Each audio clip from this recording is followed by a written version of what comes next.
Thank you. I can't tell you how excited Val and I are to be here today and how much we're looking forward to joining you in just a little over a month.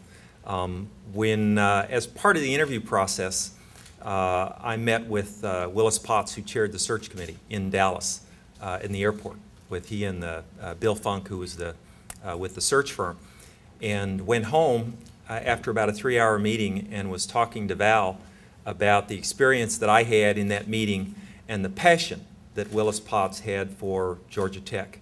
And Val, we had set aside a weekend to kind of get away because it was her birthday, and when I went home and told her about it, she said that we needed to come to Atlanta and see Georgia Tech. So we jumped on a plane and came down here. Didn't tell anybody we were coming, kind of incognito with a ball cap and sunglasses.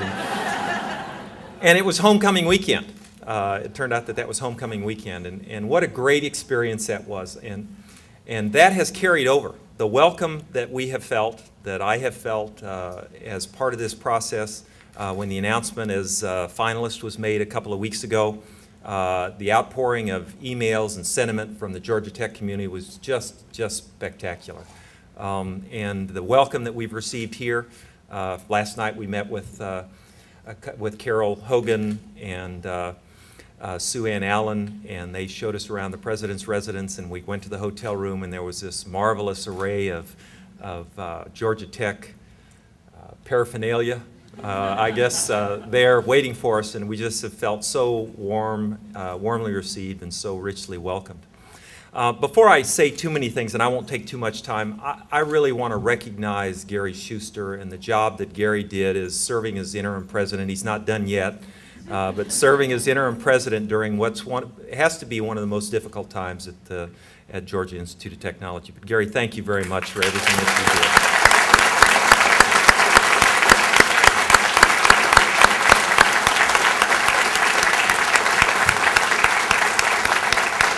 did. Well, these are challenging times. They're challenging times for Georgia Tech. They're challenging times for the state of Georgia. They're challenging times for the nation.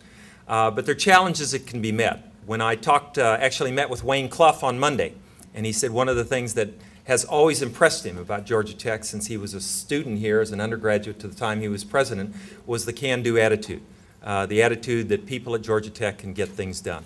And I know that Gary and Steve and many of you have taken steps to try to address some of the challenges that Georgia Tech faces, that the state faces, and in fact the country faces, and has positioned the university in such a way that the future is enormously bright.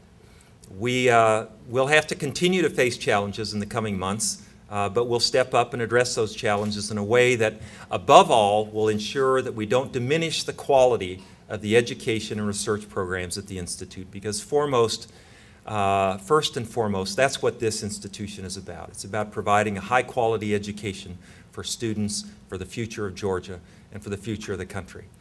We were fortunate enough to have a speaker at Boulder that was here on campus a couple of years ago, Tom Friedman. And as I sat in the audience, he was on campus about a week and a half ago and spoke about his new book, Hot, Flat, and Crowded. And as I sat in the audience after I introduced him and listened to him talk about the new energy economy and some of the challenges that are facing the university, I couldn't help but think about the role that Georgia Tech's going to play in helping to resolve those problems and many of the other problems that the country faces.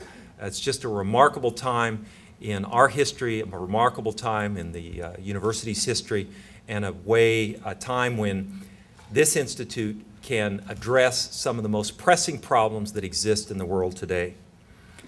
One of the things that I was asked is, why would I leave Boulder to come to Atlanta? And the skyline's different, a little bit different, but and that's really the driving factor, I think. This is such an outstanding institution. The affection that its alumni have, the affection that the students have, the affection that the employees have for the institution is just nearly unparalleled from anything I've ever seen.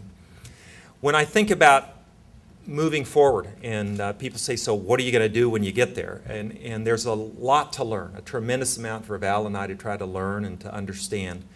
But the question that I have been formulating is to try to understand initially what it is that has differentiated the graduates from this institution in its history and what will differentiate those graduates in the future. What will differentiate them from the graduates from MIT or Stanford or Berkeley, but perhaps more importantly, what will differentiate the graduates from this institution from graduates at IIT in Bangalore or Tsinghua in Beijing or Seoul National. And that's a question that you'll hear me ask as we continue to move forward, is what is it that's going to differentiate the graduates from Georgia Tech that will continue to differentiate them from the graduates around the rest of the world? As we face these challenging times, it's great to be able to do that with an institution that has such a strong engineering background. Engineers solve problems. They address problems. Scientists solve problems and address problems. And it's easy, as we all know, to do more with more, to make bridges stronger by using more material, or makes devices stronger by using more material. But what's truly creative and what requires innovation and creativity and leadership is to be able to do more with less. And we will be faced with some of those challenges. The challenges will involve trying to identify new revenue streams, new sources of income, but also to figure out and continue to pursue this question of how can we make sure that we differentiate the graduates from this great institution from the graduates that are graduating around the rest of the world. I look forward to addressing those challenges. We're tremendously optimistic. I had a marvelous conversation with the regents and the governor as part of this process, and there's tremendous support in the legislature for this institution and the impact that it has on the state. But I want to tell you again how warmly received we've been and how much that means to us and how much we're looking forward to coming here and working with you over the next months and years as we continue to move Georgia Tech forward into the future. Thank you very much.